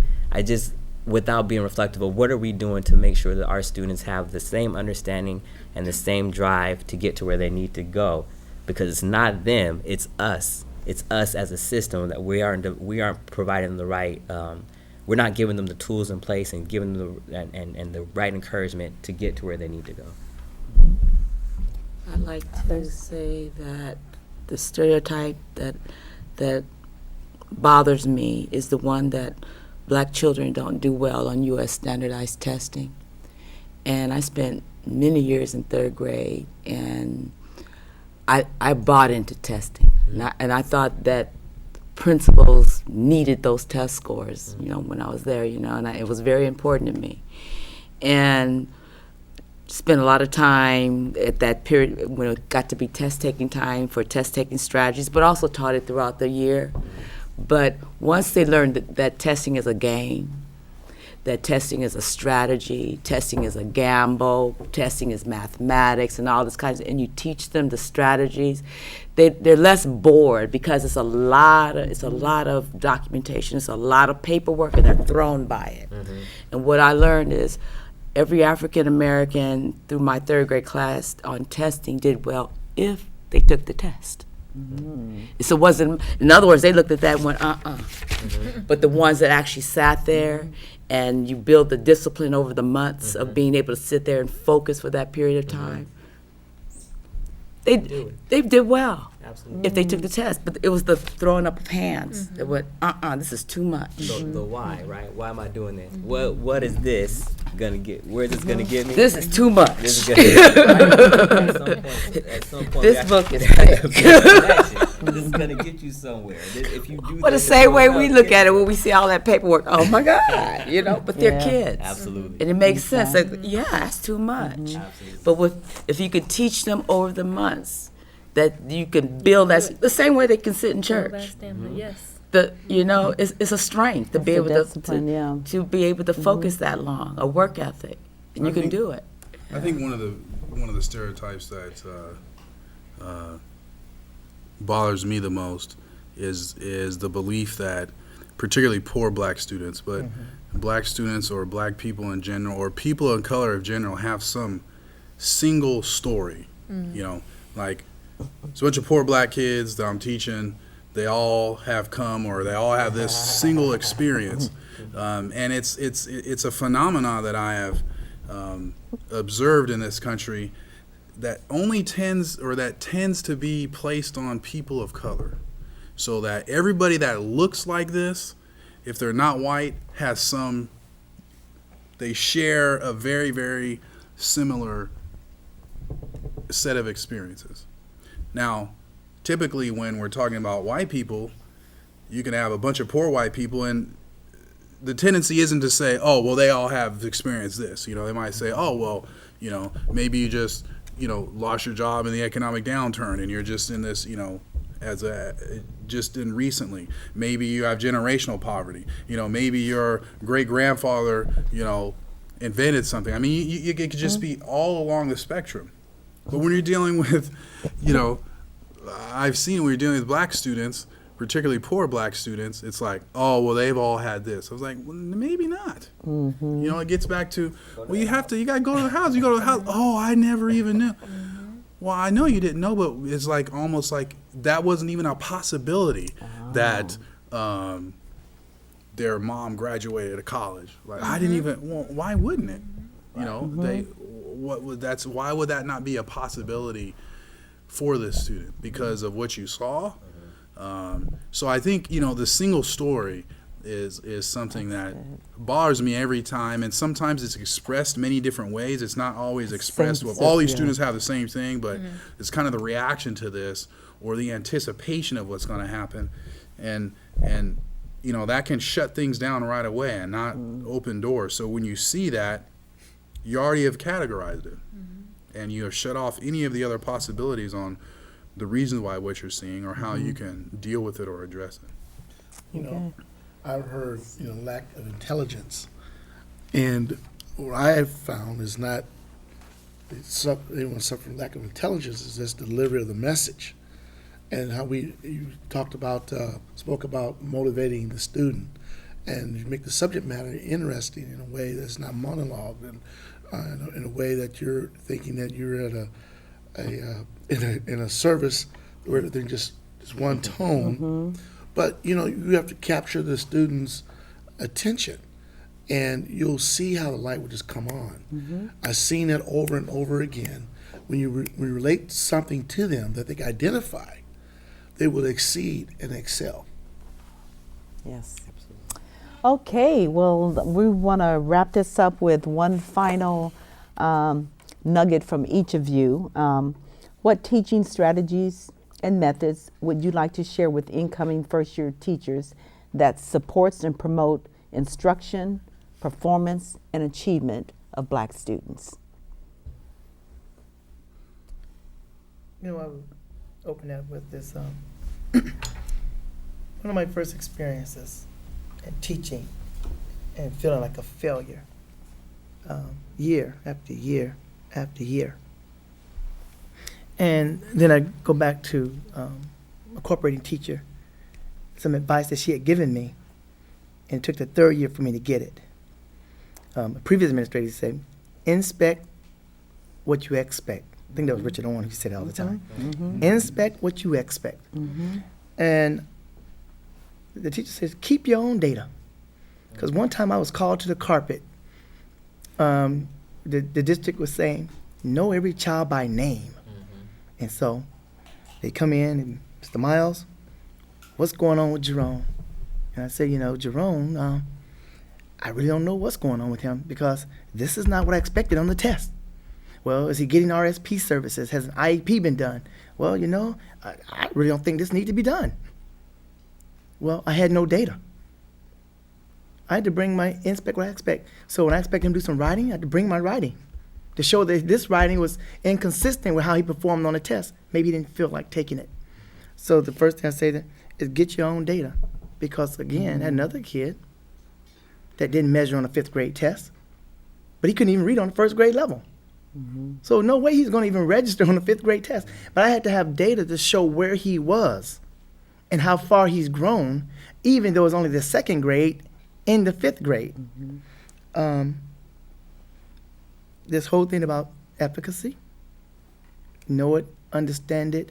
I know Jeff Howard did the Efficacy Institute, and oftentimes it was targeted towards black kids. But when I got into it, I learned that it worked for any kid. You know, so we're not born smart, we get smart. When we listen, we learn. When we learn, we get smarter. When we get smarter, school get easier. And grades, this is for elementary teachers, is an experience I have when it comes to grades. We tend to want to average grades, how many assignments you turned in, what grades. In the end, when it comes to elementary kids, my belief has moved from, I'm not going to punish you during the learning process, because all kids don't learn at the same time. So if I was teaching single-digit adding, and by the time report card comes, and they on double digits plus double digits with regrouping, and you demonstrated you can do that, I now know you can also do single-digit adding, but yet I factor in that grade because I'm punishing you for not learning it at the time I taught it. That's good. I said, so we need to look at how we do grading, because it will reinforce failure. The kids think they're not smart, when in fact, they are. And those are nuggets I would leave. Others? I say to make sure that you have, well, I guess regardless of what you teach, make sure your content and your texts are relevant, culturally relevant. I think that helps with buy-in, whether it's high school, middle school, delving into current events that pique students' interest. That's the curriculum and the text that you use within your school, but also make sure your classroom is representative of the students that you teach. So if you teach all black students in your class, then you should have some black posters. I mean, if you're not black, you should have some black posters, books, pictures that are up that represent the student's classroom, that will provide that environment. We talked about high expectations, never lower your expectations, regardless of the student's color. Make sure that I'm gonna give out just some little things, because the students are gonna learn a lot as they become, they develop their craft. Always greet your students at the door. Like, make that a non-negotiable. Fist bump, high five, whatever it is, as they're coming through. Make sure you're making some type of interaction with each student at the door, or at least by the time they get into the classroom. Make sure you're touching on each student personally. I'm a big advocate of home visits. Make sure you're visiting those students' homes, even if it's not their house. Baseball games, sporting events, go show that you care within their community. And then, like I say, this kind of connects, but relationships. I think that's the biggest thing that's the biggest deficit that we have within our black students is they're having a hard time relating to the people who are teaching them. And if you look at the data, the students who get sent to the principal's office and detention and suspended are black males, and you talked about your cohort is mostly white females, so that's about as far apart as you can get on the spectrum. So you have to make sure that you're building relationships so that they can relate, they can feel like you care. Do what you need to do for that. I'm sorry, Mr. May. We're right here. Great That's why. minds There we think. go. But I would Think alike. I'm thinking in the classroom in terms of what we're doing with students. So Mr. McFalls mentioned culturally responsive teaching and learning a lot. And I would say incorporate movement as much as you can with your students, because sitting for long periods of time becomes very mundane, and I might act out just so I can get up out of this chair, right?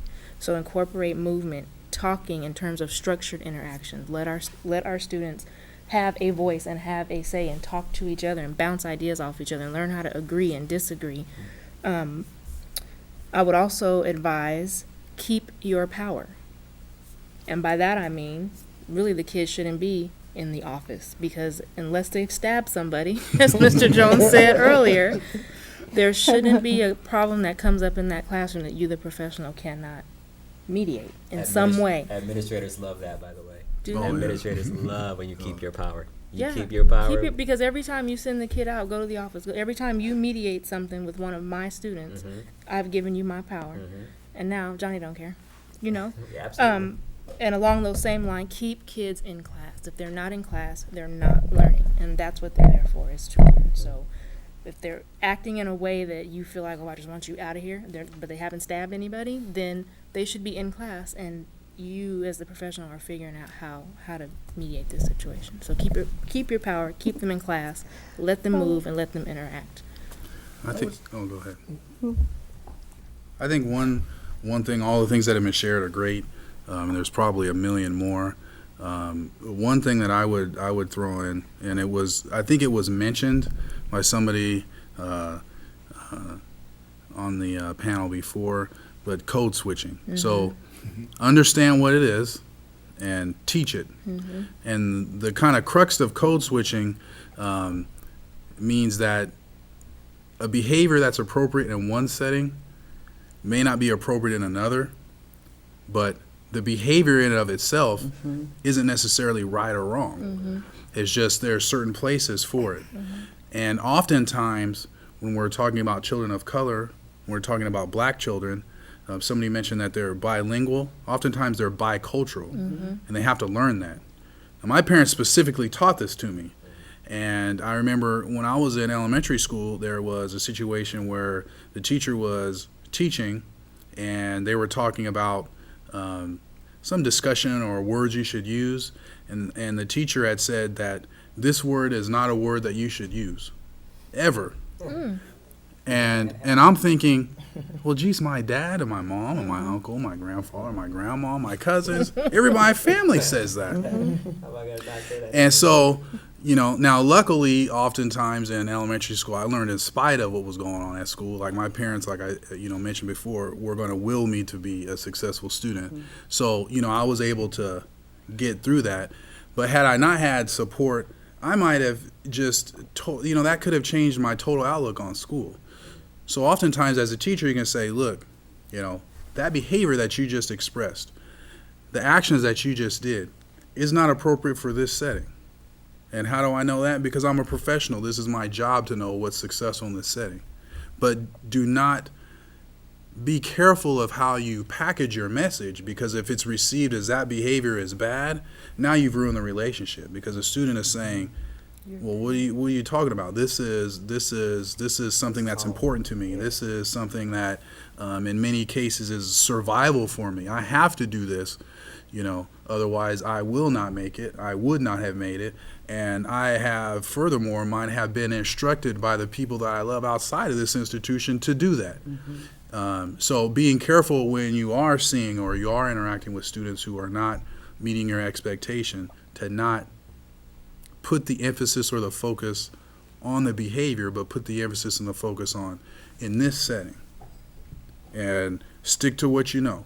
You only know the educational setting. You don't know, even if you go to their homes, you're still not going to ever know, Stay in your they're lane. cool. Your lane is this setting, this institution of learning. And in this setting, this is what is expected. This is what is successful. I'm going to teach you how to do this as I would teach you how to read and write. I'm not going to expect that you come knowing it. And it's going to be hard, it's going to take time, but I need to be very cognizant of putting a stigmatism on anything, particularly behaviors and actions, as being right or wrong, just being appropriate or not appropriate depending on where you're at. Okay. And I would just like to say that, there was spoke so well about the students to say that if you go to the right, it's not working, go to the left.